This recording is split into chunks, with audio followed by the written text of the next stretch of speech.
विद्यार्थियों, आज हम लोग छठी कक्षा की गणित के अभ्यास 1.5 को पढ़ेंगे।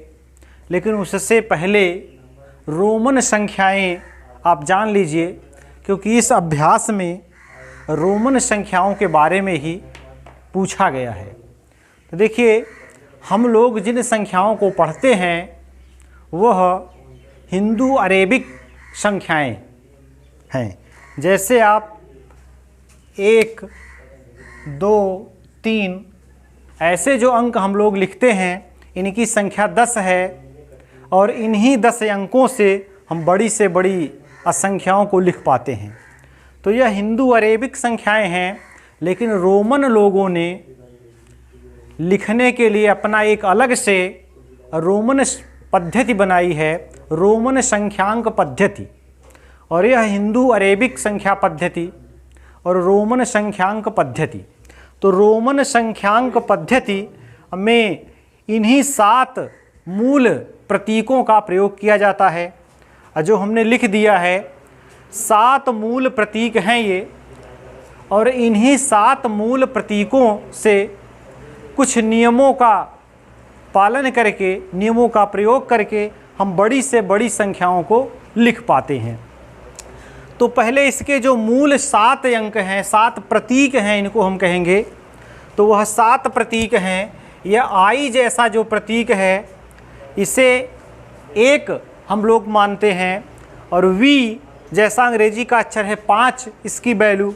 और यक्स जो प्रतीक, यह 10 को दर्शाता है। यल प्रतीक जो है वह 50 को दर्शाता है। और सी जो प्रतीक है, आप इसे 100 प्रदर्शित करता है। और डी 500 और इसी तरीके से यम 1000 को प्रदर्शित करता है।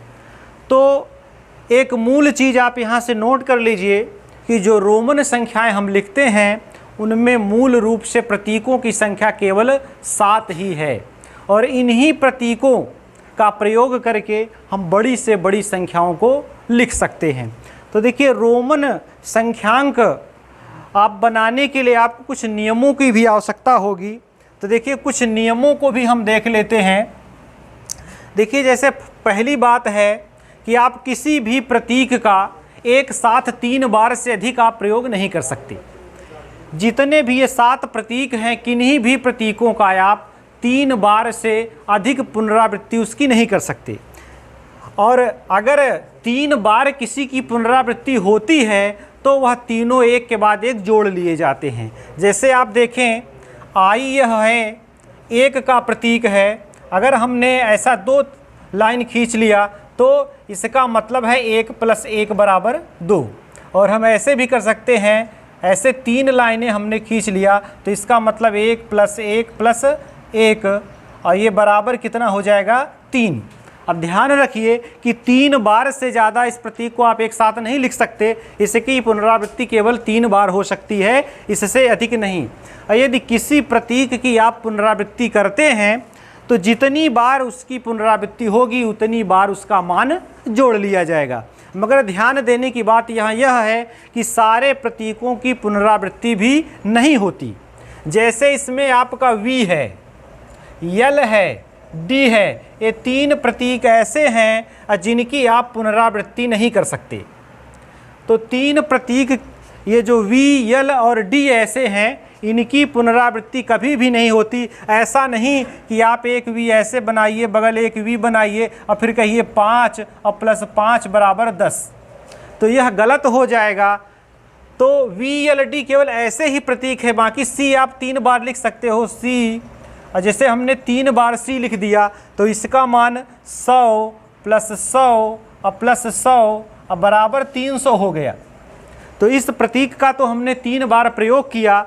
लेकिन वी, यल, डी ऐसे 3 प्रतीक हैं, इनका आप 3 बार प्रयोग नहीं कर सकते, इनकी पुनरावृत्ति नहीं होती। तो जो शेष बचते हैं उनकी पुनरावृत्ति होगी। जैसे यह आपका यह प्रतीक है, इसकी पुनरावृत्ति होगी, यक्स की होगी और सी की होगी और यम की भी पुनरावृत्ति हो जाएगी।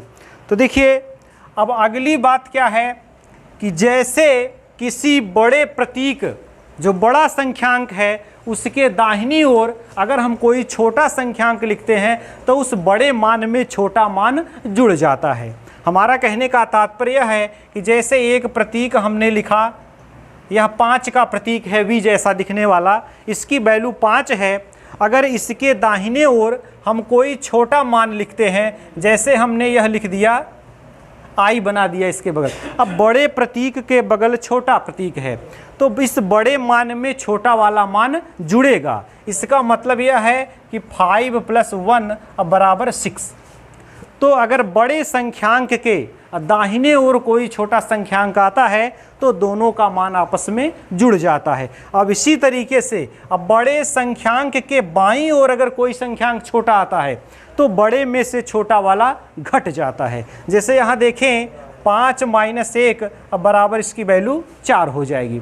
तो यहाँ से देखिए अगर बड़े संख्यांक के दाहिने ओर कोई छोटा संख्यांक आएगा तो मान घटेगा, बड़े वाले में से छोटे तो जुड़ जाएगा। अगर दाईं ओर आएगा तो जुड़ेगा, और बड़े संख्यांक के बाईं ओर अगर आता है छोटा संख्यांक तो फिर बड़े वाले में से छोटे वाले का मान घटेगा। तो ऐसे ही कुछ और नियम हम देख लेते हैं। जैसे दो बड़े मान के बीच में अगर कोई एक छोटा मान आता है, जैसे देखें कि x लिखा है और फिर यहाँ i लिखा है, फिर हमने v लिख दिया, तो यहाँ आप देखिए यह भी बड़ा मान है और यह भी बड़ा मान है, लेकिन बीच में जो हमने i लिख दिया है इसका मान छोटा है। तो आप जानिए हमेशा यह बड़े मान में से घटेगा, कभी जोड़ा यह नहीं जाएगा। जैसे आप ऐसी गलती ना कर लें कि x की वैल्यू तो 10 है और +1 कर दें और 11 + 5 कर दें, तो ऐसा करना गलत हो जाएगा। तो अगर दो बड़े मान हैं हमारे पास, बीच में कोई छोटा मान है, तो हमेशा वह घटाने की क्रिया में होगा। तो यहाँ पर इसकी वैल्यू क्या हो जाएगी, x 10, और यहाँ पर जो लिखा है 5 में से 1 घट जाएगा 4, और इसकी वैल्यू हो जाएगी 14। तो इसी प्रकार से कुछ नियम हैं, पुस्तक आपके पास है तो उनमें से आप कुछ नियमों को देख लीजिए। एक चीज़ और देख लीजिए, यदि किसी संख्या के ऊपर बार लग गया, जैसे देखिए v हमने बनाया यह प्रतीक और इसके ऊपर बार हमने लगा दिया, तब इसका मान 1000 गुणा बढ़ जाएगा। इसका मान 1000 गुणा बढ़ने का मतलब कि 5 गुणते 1000 बराबर 5000, इसकी वैल्यू 5000 हो जाएगी। तो जिस प्रतीक के ऊपर आप बार का चिन्ह लगाएंगे वह 1000 का गुणज हो जाएगा, माने 1000 गुना उसकी वैल्यू बढ़ जाएगी। तो चलिए आप इन छोटे छोटे नियमों को ध्यान में रख करके अब देखिए सवाल पर अपने आ जाइए और देखिए कुछ संख्याएं हम बनाते हैं जो आपके प्रश्न में पूछा है। देखिए जब पहले जैसे पूछा है कि 14 को आप रोमन पद्धति में लिखिए, तो देखिए 14 हम कैसे लिखेंगे, तो आप पहले देखिए 10 और 4 से 14 अंक बनेगा, तो 10 का आपको देखिए यहाँ पर चिन्ह मिलेगा x, और फिर आप 4 आपको बनाना है, तो 4 हम कैसे बनाएंगे, तो बड़ी वैल्यू है v और इसका मान 5। अब इसके इधर आप बना दीजिए i का प्रतीक, तो x i v ऐसा यह जो प्रतीक है यह इसकी वैल्यू क्या हो जाएगी 14। इसका मतलब कि 10 + 5 - 1, आप ऐसा समझ सकते हैं कि 10 + 5 - 1 बराबर यह आपका 10 + 4 बराबर 14 हो जाएगा। अब देखिए फिर पूछ रहा है 43 लिखिए। 43 को आप कैसे लिखेंगे, तो आप 40 पहले लिखना सीखिए तब 43 आएगा। तो 40 लिखने के लिए 50 का आप प्रतीक ढूंढिए, 50 है यल। अब इस बड़े मान के इधर हम छोटा मान अगर लिखेंगे तो वह हमेशा घटाया जाएगा। तो इधर हम अगर 10 लिख देते हैं x, तो यहाँ क्या 50 में से 10 अब माइनस होगा, इसकी वैल्यू हो गई 40 और हमें लिखना क्या है 43। तो अब आप आगे 3 लिख दीजिए और आपका यह बन गया 43।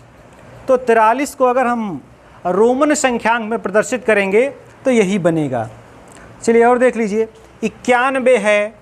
अब देखिए 91 लिखना है, तो 91 लिखने के लिए आप पहले 90 लिखिए कि हम 90 कैसे लिखेंगे।